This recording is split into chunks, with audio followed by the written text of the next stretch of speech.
My name is Anthony Morrow. With me here is Charlie Gregg, our lead technical advisor for NAC and American Eagle Gold. Charlie, we came out with news today. Just tell us significance of, first of all, these holes 24, 26, 24, 28.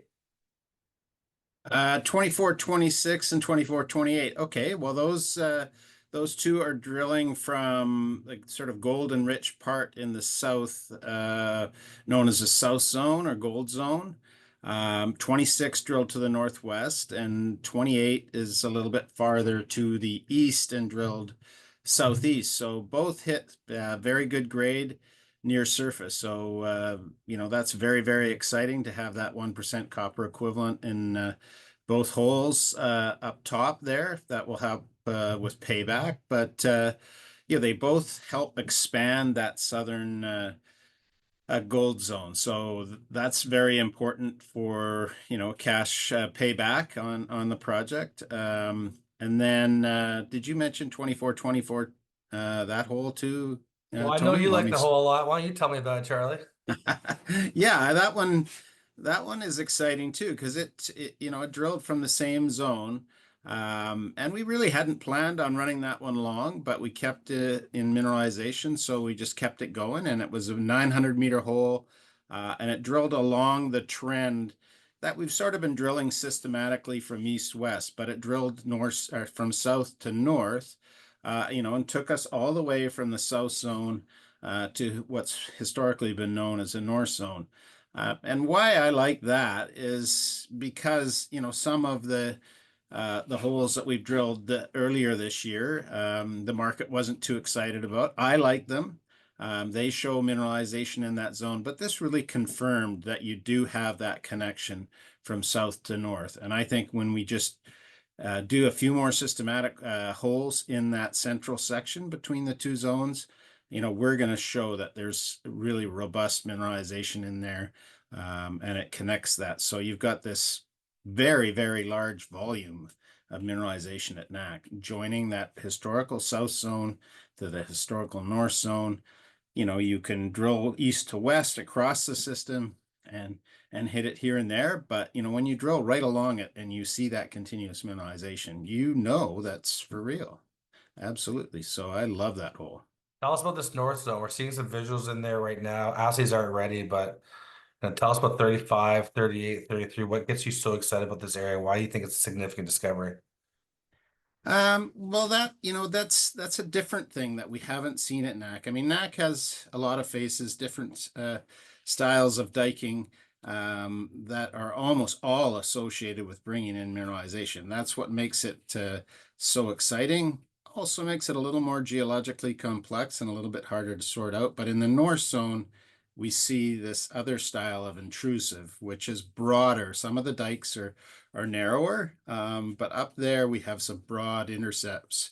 And the visuals, and we haven't got any numbers back, obviously, because they're recent holes, but the visuals show this disseminated sulfide, copper sulfides, throughout these intrusions in broader intercepts. So pretty exciting. We don't know the grade yet. Obviously, you can't determine exact grades with just an XRF, and you can't determine gold grades with an XRF. So we don't know that yet, but visually, they're probably the most exciting rocks we've seen to date. They're sort of like we've talked before about, these copper dikes. I get ribbed about that a little bit.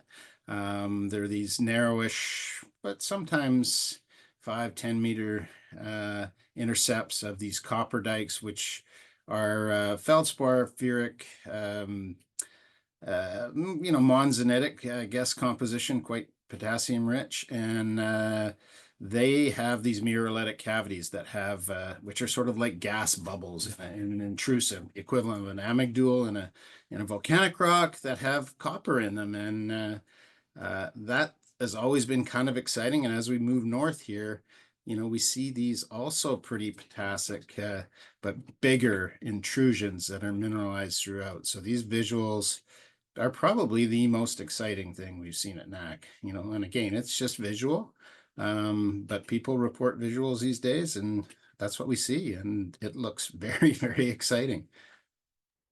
Well, if it talks like a duck and walks like a duck, and optimistic it's going to be a goose. Yeah, they're big duckers. Charlie, really quickly though, UNBC, can you think of a better project in terms of development exploration than the NAC right now? Sell us the dream on this baby. I mean, one of the really good things about NAC, that I think is underappreciated unless you actually go there, is that, all our drilling to date is from a clear cut. It's not high relief terrain. You can drive there. It's probably getting a little snowy now, so you might need chains over the next couple of weeks, maybe, until roads are plowed or whatever. But you can drive right through onto this clear cut where we're drilling, and so it's in a very, very accessible area and an area where there is a possibility of development without some of the attendant hassles that very steep slopes and mountainous terrains and glaciers and crazy stream crossings and things like that are in your way and causing you engineering type issues. So fantastic place to make a discovery. And then it's turning out to be big and has some great grade at surface. And I think with what we're starting to see and the varieties of styles of mineralization, it's just a system that can continue to grow. Very, very, very exciting.